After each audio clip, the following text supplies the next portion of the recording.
In lecture 32b, we've got what looks like quite a bit to do, but I think we can fit it into one lecture. I want to start by summarizing what we've seen in many, many examples, summarizing the relationship between linear systems of differential equations and linear systems of difference equations using the matrix exponential and the flow and eigenvalues. Then we'll look at an indefinite quadratic form. In lecture 31b, we looked at a positive definite quadratic form. There are also negative definite quadratic forms. I'll talk about something called the principal axes theorem and the characterization of quadratic forms in terms of eigenvalues. These are all related to quadratic forms. Finally, we'll introduce the abstract idea of inner products and inner product spaces, getting into more depth starting in lecture 33b and ultimately applications to Fourier series and hopefully a little bit with partial differential equations at the very end.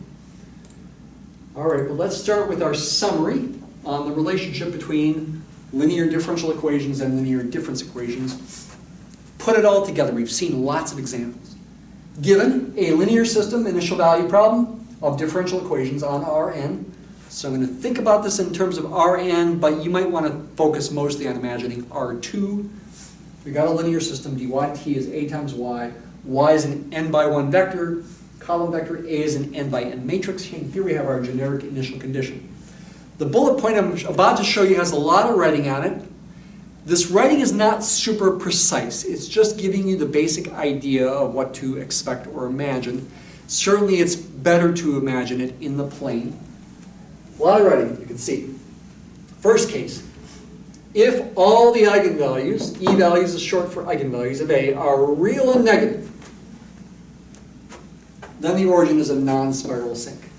Certainly in the plane, you'd have two real eigenvalues, say, that are both negative. It's going to be a non-spiral sink. Even if it was one repeated eigenvalue, technically speaking, it's still a sink that's not a spiral. If it was one repeated negative eigenvalue. But think of this in terms of higher dimensions, 3 dimensions, 4 dimensions, 11 dimensions, a million dimensions. If all the eigenvalues are real and negative, then the origin will be still some sort of higher dimensional sink. All solutions will approach the origin as t goes to infinity. On the other hand, if all the eigenvalues, emphasis on the word all in these cases, if all the eigenvalues of A are real and positive, then the origin is a non-spiral source. That should make sense too. If A has a mixture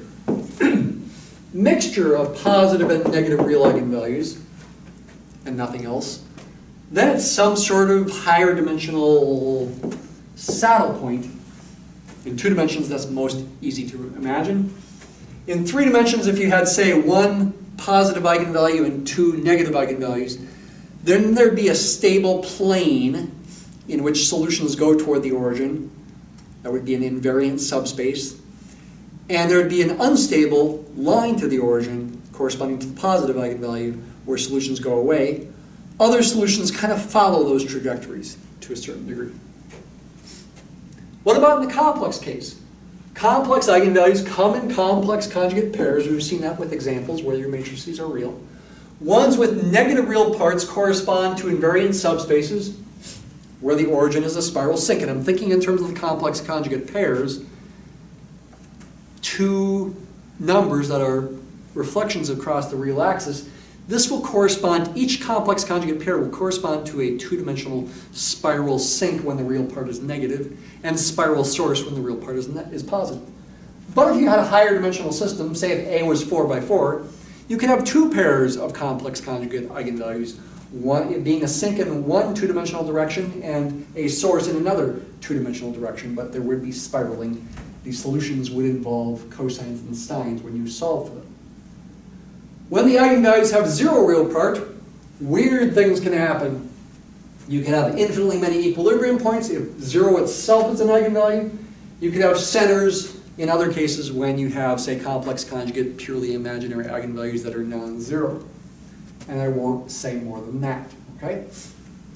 But my main goal in talking about this is now to relate this to linear difference equations associated with the differential equation, corresponding to the time 1 flow map and the corresponding linear system of difference equations that is generated by the time 1 flow map, where your matrix that gets multiplied by yn minus 1 is the matrix exponential e to the a.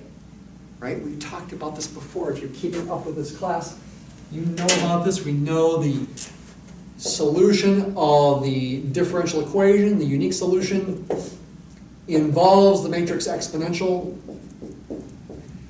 And we called this the time t flow map as well. We used cursive phi superscript t and called it the input y0. These are all equal to each other. If we now plug in time equals 1, replace t by 1, the formula for this is e to the a times y0.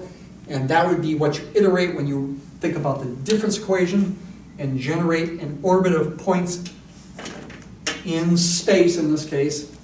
And we've seen when the system is autonomous, as it is here, that the solution of this is going to correspond to the solution of the differential equation. We've seen that yn is the same as capital phi sub y0 of a.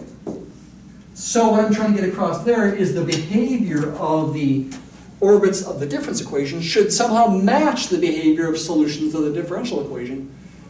How can that be when the matrices are different? Well, they are related. A and e to the a are related to each other. In fact, you could say that if lambda equals alpha plus beta I is an eigenvalue of a, then e to the lambda, which by Euler's identity can be written in this way, is an eigenvalue of the matrix exponential, e to the a. What does this mean about the behavior of solutions to the difference equation? Thinking in the abstract setting here, let's first imagine the eigenvalues of a are real, so that beta is 0, the imaginary part 0. So this is going to be a complex plane for the eigenvalues of a, e values of a. We'll also draw a complex plane for the e values of e to the a, e values of e to the a.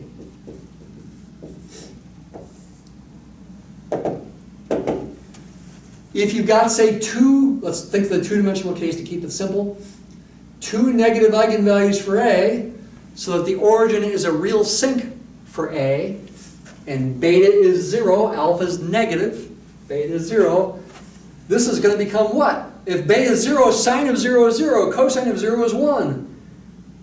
The eigenvalues of e to the a are e to the alpha, where alpha is a negative number. E to a negative number power is a number between 0 and 1. The corresponding eigenvalues in the complex plane, where this is the unit circle of centered at the origin with radius 1, are going to be on the real axis within 1 unit of the origin. In other words, when lambda 1 and lambda 2 here are negative, e to the lambda 1 and e to the lambda 2 are between 0 and 1. And in particular have an absolute value less than 1. And that means for the difference equation, the origin is going to be a sink still. The points have to be on the solutions of the differential equation, actually. We've seen that with examples. On the other hand, if both the e values of a are positive real numbers, beta is still 0 here, sine is 0, 0, cosine 0 is 1, you get e to the alpha still, but alpha is now positive. Now e to the alpha is going to be positive but bigger than 1. You're going to be outside the unit circle. This is going to be for both eigenvalues e to the lambda 1 and e to the lambda 2. It's going to be bigger than 1, and the origin is going to be a source. What about complex eigenvalues, say with negative real part, that come in complex conjugate pairs? Say here and here, taking alpha to be negative and beta to be positive, but this would be alpha minus I beta then. What's going to happen in that case? Well, you are going to get, in general, complex number eigenvalues.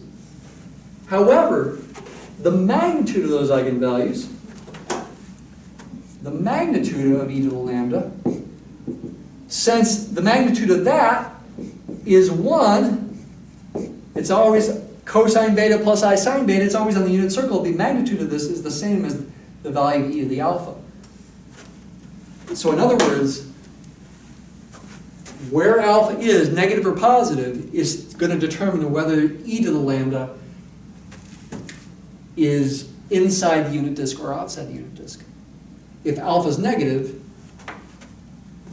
then the modulus, the absolute value of e to the lambda, is going to be less than 1. And your eigenvalues will be inside the unit disk, and the origin will be a sink, spiraling around, in fact.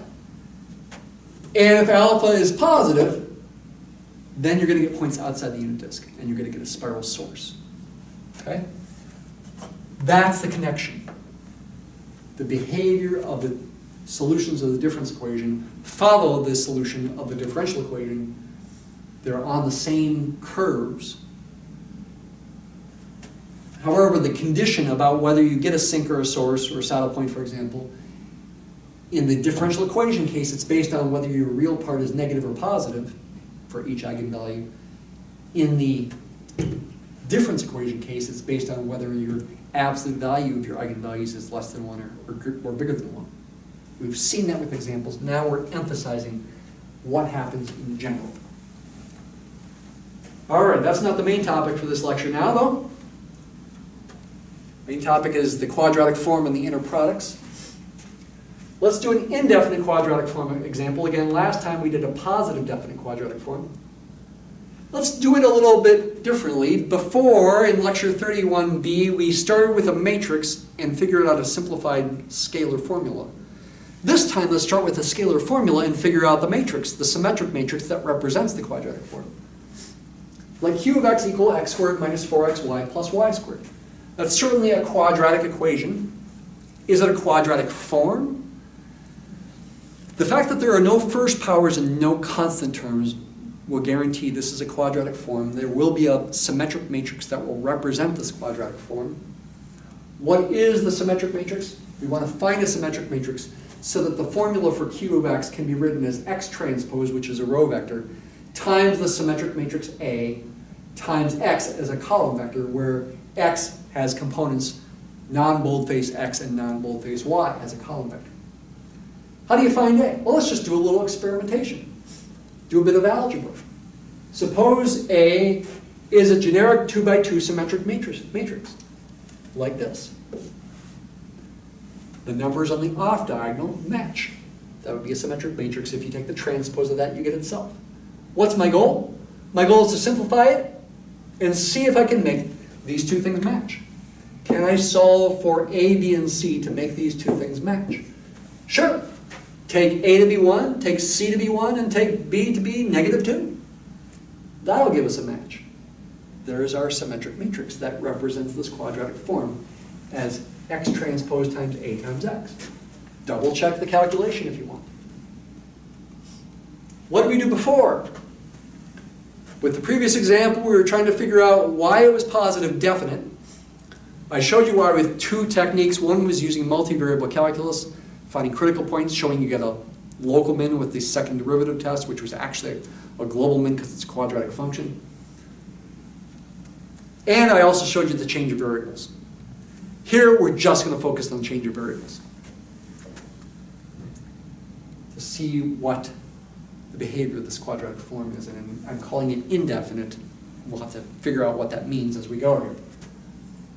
Do an orthogonal change of coordinates to diagonalize A. A is a symmetric matrix. We know by the spectral theorem that A is orthogonally diagonalizable. We also know more. We know A has only real eigenvalues, and real eigenvalues counting multiplicity in the general n by n case. And in fact, we know the eigenspaces have a dimension equal to the multiplicity of the eigenvalues. And we know it's orthogonally diagonalizable. There will be an orthogonal matrix, P, whose columns are orthonormal. It'd be better to call them orthonormal matrices, but we're stuck with the terminology orthogonal. Columns are orthonormal that will diagonalize A. Its inverse will be its transpose, and that's beautiful. It makes the inverse easy to compute. You have to find the eigenvalues and eigenvectors. The eigenvalues are -1 and 3. What are the corresponding eigenvectors? For -1, it's 1, 1, and for +3, it's -1, 1. These two vectors are definitely orthogonal. Their dot product is 0. -1 plus 1 is 0. They're not normalized yet, so I do not create a matrix P with these columns. I need to divide each of these by their lengths, which is square root of 2 in each case.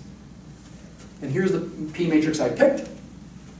Actually, the order of the columns is arbitrary, though I did pick the first column to go with the smaller eigenvalue and the second column to go with the bigger eigenvalue. You certainly can do it the other way around, but then in the diagonal matrix, the eigenvalues would be switched around if you do. So there is P. It's transposes its inverse. You can double check that by multiplying if you like.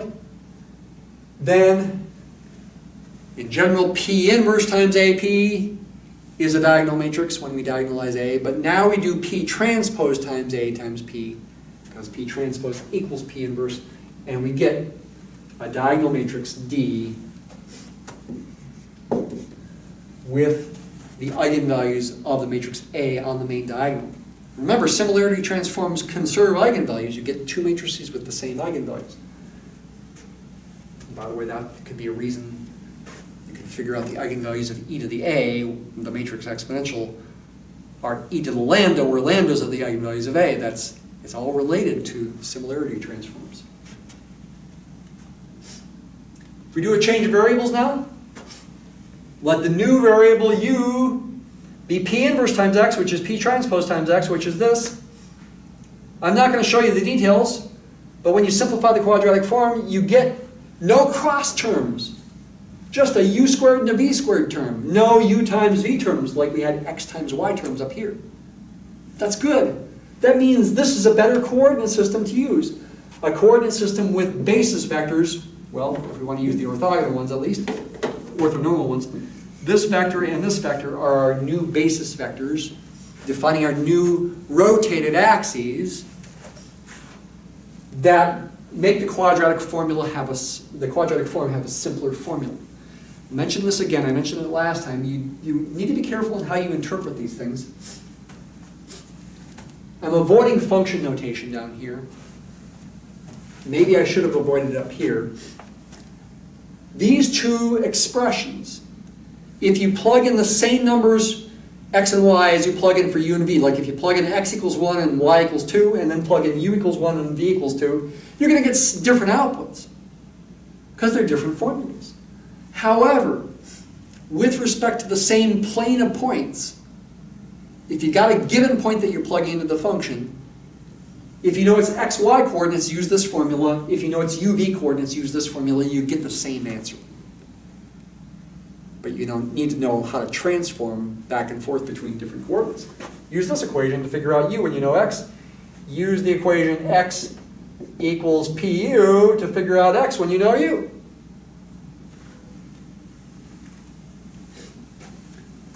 What does the contour map look like and the 3D graph look like? This has a negative coefficient and a positive coefficient. In the last example from 31b, they were both positive. We had positive eigenvalues back then. Now we have a positive and a negative eigenvalue.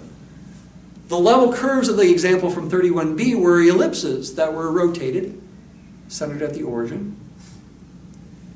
And we only had non-negative outputs. We had positive outputs except at the origin. Now this can be both positive and negative.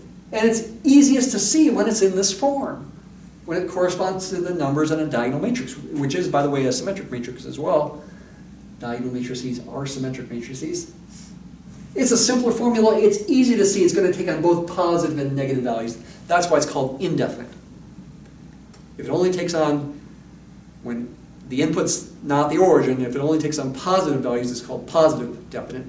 If it only takes on negative values when the input is not the origin, that's called negative definite. If it takes on a mixture, both positive and negative values, it's called indefinite. That quadratic form, which is similar to the previous one in that it had positive, negative, positive coefficients. That happened with our example from 31b, but it was positive definite in 31b. The level curves of this are no longer ellipses. They are hyperbolas for the most part, except for this X shape that goes through the origin. And just like in 32a, when you make a contour map like this, darker shading corresponds to lower values and lighter shading corresponds to higher values. In fact, with this quadratic form, in the second and fourth quadrants, the output of the function is positive. And in the first and third quadrants, the output of the function is negative. Its output is 0 at the origin. And yeah, the c equals 50. C represents the output of the function. hyperbola consists of this curve here and this curve over there, which go on forever. That's the curve of points where the output of the function is positive 50. C equals negative 50 would be something like this. Not necessarily the one that I just drew, but somewhere along there. Somewhere similar to that. And yes, you can see the rotated axes, the u and v axes. The u-axis parallel to the vector 1 over root 2, 1 over root 2, which of course is also parallel to 1, 1. That's the line y equals x. That's the u-axis. The v-axis is parallel to the vector negative 1 over root 2, positive 1 over root 2. Also negative 1, 1. It's rotated by 45 degrees from the xy axis. Here's what the graph of the quadratic form looks like if you graph it in 3 dimensions, where you think of the xy plane as being the input plane. The positive x-axis, you can see positive 5 there, is going to the right. That's the positive x-axis. The positive y-axis is going into the screen here. And the positive z-axis, which is the output of this function, is going upward. You plug in different values for x and y. If you get a positive output, you plot a point above the xy plane with that third coordinate equal to that output. That would correspond to a positive output down here. Negative output, you'd plot below the xy plane down there. And you can see that function takes on both positive and negative values. When you're looking at these level curves, you're really essentially slicing this with horizontal planes and looking at their intersections. I want to see if you can imagine that. I guess I could draw one of them. This would be like one level curve going like that, and about like that would be a hyperbola analogous to what's in red here. Above the plane, though, I'd have to put it back down into the plane. Just see what you see right here. Here are some definitions and theorems about quadratic forms. And then we will move on to inner products. These should make good sense, okay? This should be pretty obvious based on the examples we've done. Something called the principal axis theorem. Axis theorem sounds fancy, but it really is nothing more than a change of variables to a matrix which is diagonal, and therefore the quadratic form has no cross terms in its formula when you simplify it. Let A be an n by n symmetric matrix, which by the spectral theorem means A has only real eigenvalues, n of them counting multiplicity. It's also going to be orthogonally diagonalizable to some diagonal matrix D. Yeah, there is an orthogonal change of variables. X equals PU or U equals P transpose X. P is an orthogonal matrix, which means its inverse is its transpose. It also means that its columns are orthonormal. That transforms the quadratic form X transpose AX into another quadratic form U transpose DU in a new coordinate system with no cross product terms. In other words, D is a diagonal matrix. A is orthogonally diagonalizable, so this should not be surprising when you think about the examples that we've talked about and what we've done already with change of variables and diagonalization. Definition of quadratic form Q from R into R is positive definite if when the input is non-zero you get a positive output. It's negative definite if when the input is non-zero you get a negative output. And it's indefinite if Q of X assumes both positive and negative values. Q does have outputs which are real numbers. The domain is Rn, the codomain is R. It's not a linear transformation. We are using symmetric matrices to help us define Q, but these are quadratic functions. They're not linear. One more theorem before we talk about inner products. Let A be an n by n symmetric matrix. The quadratic form X transpose AX is positive definite if and only if all the eigenvalues are positive, negative definite if and only if all the eigenvalues are negative, and indefinite if and only if A has both positive and negative eigenvalues. And this is very similar to the behavior of differential equations, right? And real sinks versus real sources versus saddle points. Thinking about the case of real eigenvalues, is very similar kind of conclusion here. Our examples, we looked at case A and case C. Case C in this lecture, case A in lecture 31B. All right, now we're on to inner products. And this is really leading us into the home stretch of the course. We want to apply inner products to introduce the idea of partial differential equations and their solutions. Along the way, we also need to talk about Fourier series, which are infinite series of trig functions, cosines and sines in particular, of varying frequencies. In the lecture A's, by the way, from now on, we'll do more with nonlinear systems, but we'll also talk about Laplace transforms to finish off the course. So let's introduce inner products and inner product spaces through a semi-concrete example. It's still going to be abstract, but a little less abstract than the next slide. Given two functions f and g in C1ab, and actually the 1 is not necessary. I actually didn't mean to put that there. Let's just say CAB. What is that? CAB, we've talked about that. Oh, it's been a while. That's the function space of all continuous real valued functions defined in the closed interval from A to B. It's a vector space. The elements, the points in the vector space, are functions. Why is it a vector space? Because we can add functions and multiply them by scalars, and they satisfy all the vector space axioms, like the commutative property, the distributive property, the associative property, the existence of an additive identity, which is the zero function, which is continuous. Output is always zero. Additive inverses. Okay? All those properties still work. But now our vectors are functions. Don't draw them as arrows. You can graph them. Don't draw them as arrows typically, at least. It might be better to draw them as points in pictures, and we will. That gets confusing as well. How can a function be a point? Well, it's an abstract kind of point. What can we say about the following function, which is also something called a binary operation? What in the world is that? Am I missing things here? What's this symbol here? Pointy brackets with a comma in the middle is a standard symbol for a certain kind of function called an inner product. The domain of this function is a Cartesian product. This cross here does not mean times. It means something called Cartesian product. It's giving us a new set from two other sets. In general, the Cartesian product of two sets, A and B, is not the product of A and B. They're not numbers, and they're not matrices. It's the sum of all ordered pairs, little a comma little b, as little a varies over capital A and little b varies over capital B. For a concrete example of this, we can think of the Cartesian product of R with itself as being the plane, if we want, though if we do it in the usual sense in our imaginations, the plane would have rectangular coordinates, not polar coordinates, for example. It would be the usual way to imagine that as a set of points. But you don't have to imagine it with rectangular coordinates. Here we have a Cartesian product of two function spaces, ordered pairs of functions. That's all that is. The codomain of this function is real numbers. The outputs have to be real numbers. Here's the formula. The inner product of f and g, I am calling this an inner product ahead of time here, is the integral of f times g over the interval from A to B. An integral?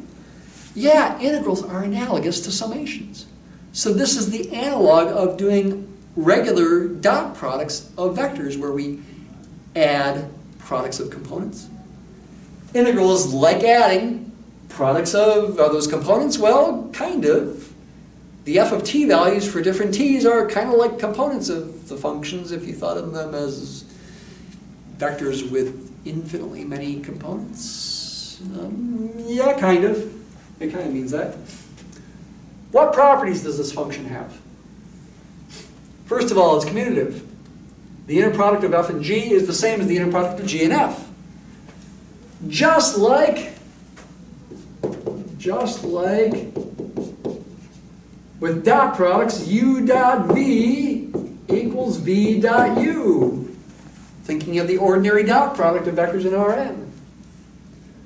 It's also distributive with respect to function addition. We can write this. This is a bit more complicated.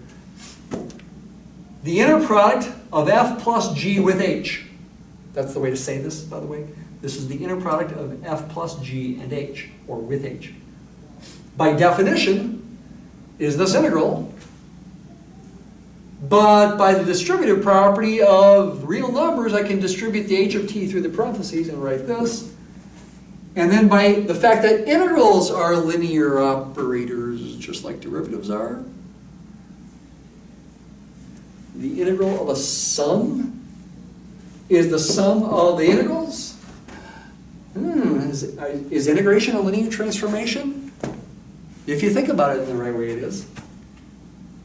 And then using this formula again, that's the same as the inner product of f with h plus the inner product of g with h. This is just like what?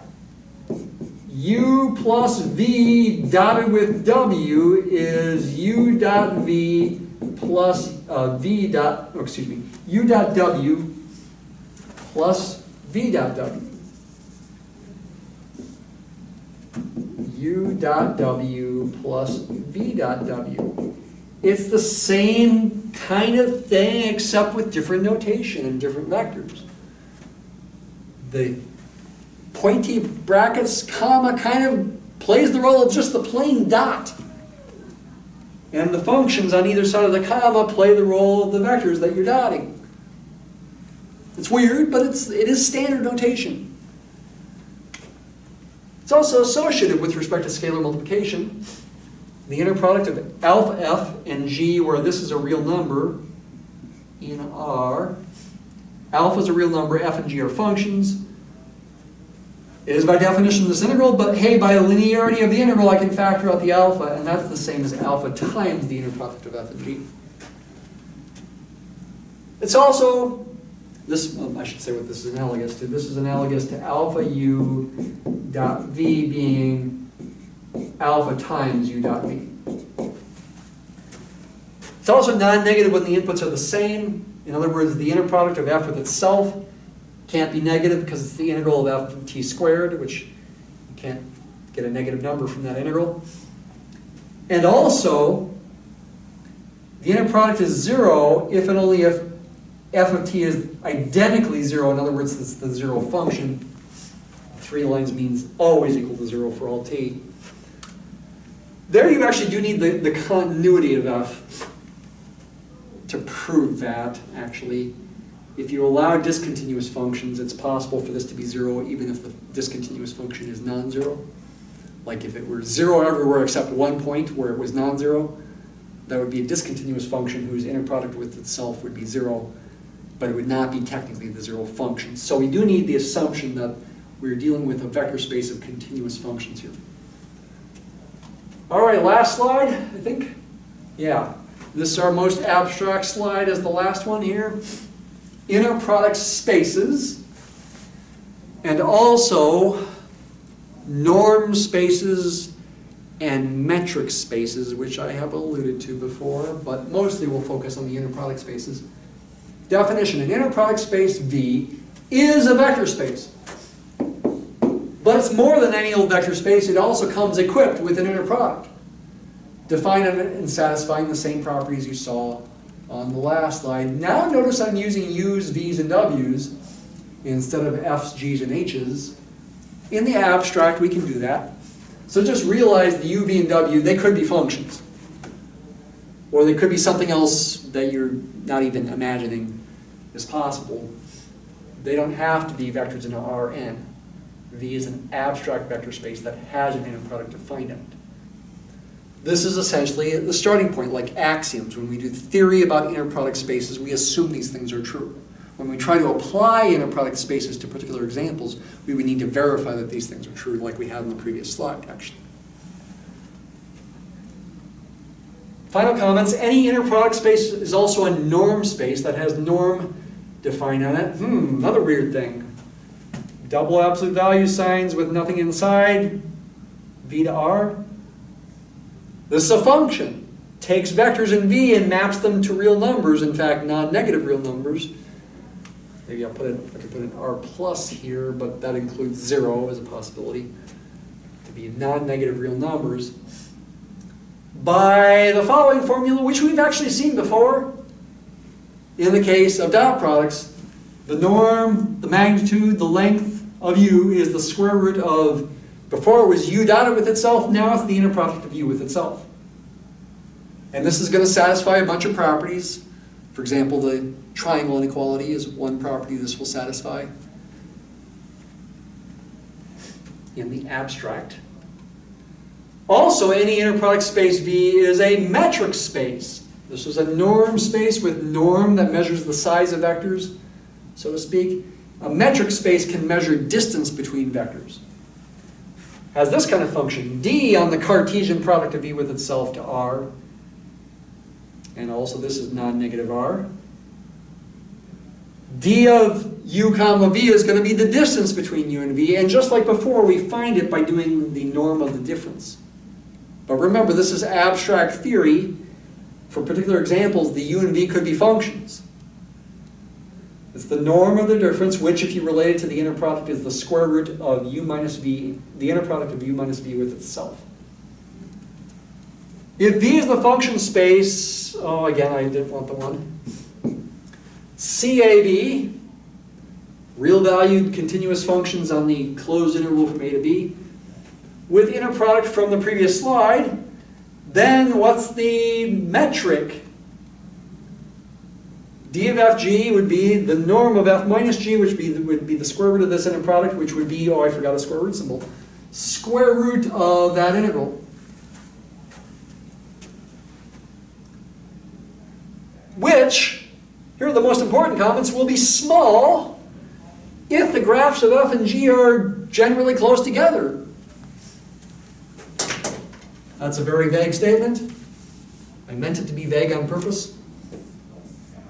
Here's your closed interval from a to b, say. That's your domain for your functions you're talking about.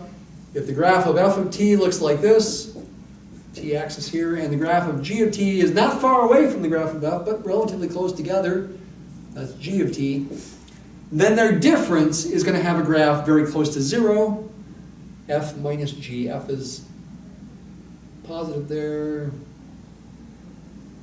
It's going to look something like, oops, no, I did it wrong. I forgot which one is which. I got mixed up in here. Let's pretend this is the f here.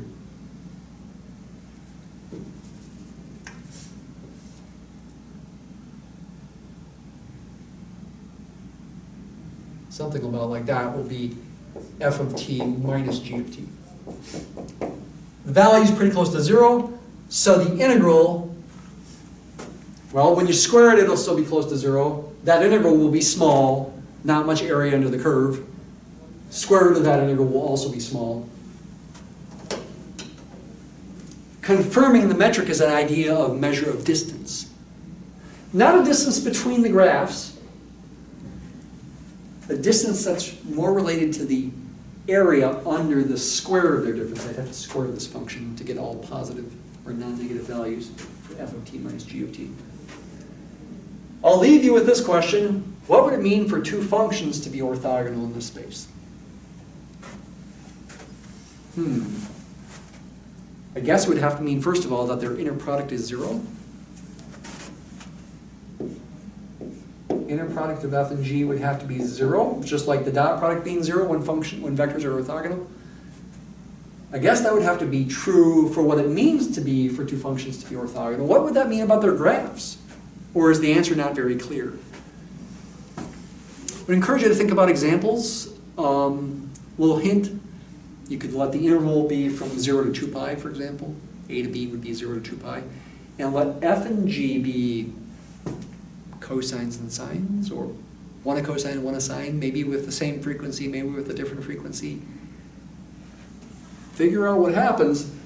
Your intuition about what it means to be orthogonal needs to go out the window a little bit, though, because the graphs aren't necessarily perpendicular. This is not like lecture 32a, where we had orthogonal trajectories. So you got to kind of let your intuition go a little bit, but that is a key thing to think about when we think about Fourier series and partial differential equations. Thanks for watching.